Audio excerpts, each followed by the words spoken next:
Ronda Rousey has criticised WWE creative. Also, we take a look at some scrapped WrestleMania title plans, and an Attitude Era legend looks like they might be on their way to WrestleMania. More on that in this video. Hello everyone, it's Jack and Ross back again. We're nearing the end of the road to WrestleMania. Are we? Yeah, there's a week left. Oh, it's on Saturday, isn't it? Yeah, it's really soon. Yeah, it is, We've yeah. been hurtling down this road, and now it's all about to fall apart because Ronda Rousey, someone who's not actually on the WrestleMania card as we speak, she's injured, isn't she? She's criticised WWE creative. Yeah, I was shocked to see Ronda Rousey getting put in that WrestleMania showcase match of the she tag is team on. ladies. I'm not caught up with SmackDown. Oh, her and Shayna are in the ladies Is she showcase still tag not- team match. She's still got her arm in a little cast thing, but it looks like this could maybe have played a part. I don't know. I might be talking utter bollocks, but she's taken Instagram. There's a little clip from the latest episode of Ronda on the Road, which I've never checked out. And Ronda said this about the lackluster creative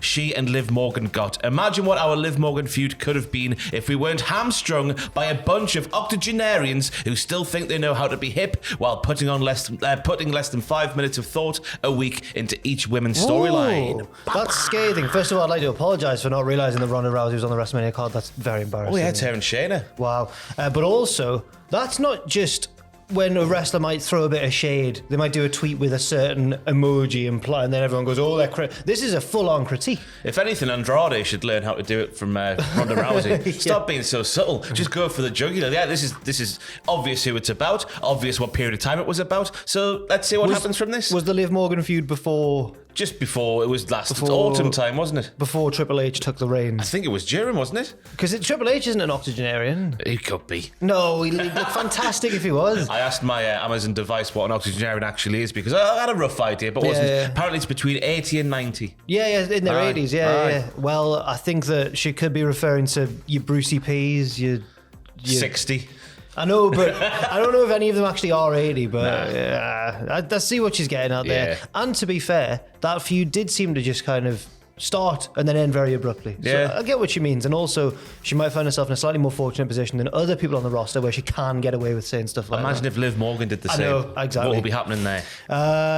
But there may have been scrapped WrestleMania title plans regarding Ronda Rousey, according to Fightful Select, who say that originally Ronda was scheduled to face Raquel Rodriguez at the Royal Rumble, where she was scheduled to retain the SmackDown Women's title. That was apparently the plan until December, when creative couldn't be agreed upon heading into WrestleMania season, which might be a clue as to the frustration that she's feeling now. Yeah, and then they continue to Fightful Select by saying, by that time, Rhea Ripley had long been planned to win the Rumble, where she challenged Ronda Rousey for the SmackDown Women's title at WrestleMania. Over on the Raw brand, a returning Charlotte would have challenged Bianca Belair for the Raw Women's title, which would have been a Bobby Dazzler. It would have been a great match, but I'm glad that it's not shaken out that way because Charlotte would have won. She would have won. Because Bianca beats everybody. If there's one person who can take down Charlotte Flair, Maybe. that wholesome baby face, it's Bianca Belair. But Charlotte's on about, I think, 14 reigns now. They want to get her up to 16, and that would be a way of nudging her closer. I think I'm all right with the way it's turned out. Yeah. But Fightful go on to say those familiar with the situation said that Ronda preferred and pushed for the tag team with Shayna Baszler that we are now seeing play out on WWE television, which is slated to end up with them challenging for the tag team titles. The match with Raquel was moved up a full month to SmackDown at the end of December, which gained a ton of acclaim. Charlotte Flair was brought back to television and booked to win the Women's Championship that day without even herself knowing that she was about to win the title. Wow. That must have been a great day for A Charlotte. topsy-turvy day for professional wrestlers. But Charlotte must be used to that, though, just rocking up to work. Oh, you're winning the title today, Charlotte. How's your It's look? just a normal Just imagine day. this time last year, Vince McMahon's going, oh, hello, Charlotte, you're going to be put on the WrestleMania card. Yeah. Was that 2019, am I thinking of there? Maybe. Was when it? she got WrestleMania was 35. 35, when yeah. she got shoehorned into the main event. Just because she's Charlotte Flair. Yeah, I'll well, tell she- you what, I yeah. feel the best for Raquel Rodriguez this entire situation. I know. She wasn't ready for a Royal Rumble main event caliber match, I don't think. So getting that done on SmackDown, which people will forget about by and large in a year or two's time when she finally finds herself a gimmick. I thought you were saying you feel bad for her. But Oh, you no, I feel feel like good it for might her. work out the best in the long run for her development. Sorry. She's just a muscly back at the moment, isn't she? It's a character. In terms of her character, yeah, you're right. That's fair enough. Speaking of WrestleMania news, there's been this kind of long rumoured story that Cody Rhodes is going to make his entrance with a weight belt.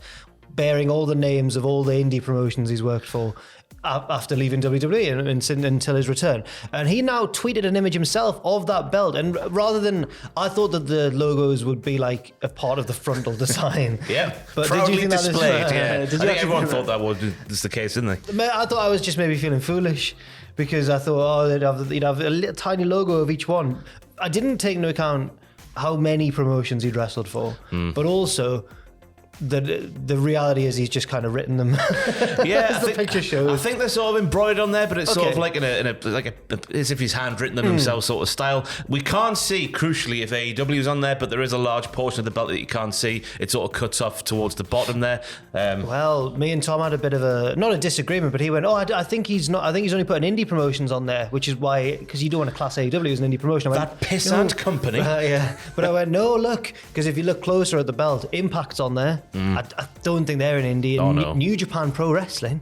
Another pissant company. WCPW's on there as well as names like Evolve, PWJ, Ring of Honor, and Southside Wrestling's been singled out here as well. Good for Southside. Yeah. So yes, it'll be interesting to see, not just with the weight belt, but do you think Cody will have any special entrance gear or themes? $1 million worth of pyro. That's what I'm hoping for. I don't know. Maybe Brandy and Pharaoh will be there. Hopefully not with the pyro, because we've been down that road before, which is a shame. But I don't know what to expect. Some sort of Americana. Yes. Hulk Hogan making a human chariot for Cody to sit on his way down to the ring because America. Speaking of Hulk Hogan, another one of the most popular names in wrestling history could be heading to WrestleMania. This is according to PW Insider Elite. Oh, well, there's two names here. I was going to say, because the first part of this reads, Dana Warrior will be coming to WrestleMania weekend, which completely fits into Jack what we're saying there. She'll be presenting the Warrior Award at the Hall of Fame. Fair enough. Warrior remains with the company in a community relations department sort of role. But we do have what could be a massive WrestleMania spoiler. So if you don't want any WrestleMania spoilers for the weekend, we'll bid you adieu and farewell and bang good night, like Kenny Omega would say. Yes, according to PW Insider, an interesting name the company is set to bring in for WrestleMania is Gangrel. That's really good. I really like that. And I think it's really good. That is really good. I was really excited when I read this because Gangrel's not someone we've often seen return at all. No. He lives in England or lived in England for a while. Lived in Liverpool for a bit. Loved a Wetherspoon Stella and Bangers and Mash combo. Apparently so. Aye. But now with Edge facing Finn Balor in the Hell in a Cell structure and welcoming the Demon persona as well, if Balor wants to, we can imagine things are going to get very spooky, and that would maybe imply that Gangrel will be involved. PW Insider also saying that he might do even a spot with Damian Priest, which sounds like they've heard more about plans than most, maybe. Yeah, he's a devilish sort of fiend as well, is he not? That Damian Priest. But obviously they continue there to say this will naturally lead everyone asking about Christian Cage, who was murdered brutally at the last AEW pay-per-view. This is what PW Insider is saying there. I believe that he is still, as of this writing, contracted to AEW, although one would think if he was available down the line, WWE would reprise Edge and Christian at some point. They would definitely want to reprise Edge and Christian. They could do 5-second poses, although not in the gothy Hell in a Cell sort of, maybe the next night on Raw. That promo from Edge is stuck with me, you know. It was very strange with candles, his floating head, very strange. It was strange. Obviously, it's good to have you back. You missed the podcast. Aye. And we talked about it a little bit, but I wished you'd be in there because of the Andre Chase stipulation, the Chase U stipulation at it's the school's on the line. That's the main thing, isn't I've it? said that's going to dictate my mood over WrestleMania weekend, whether or not. Well, it's the matinee show, isn't it? So it sets the tone for the entire weekend.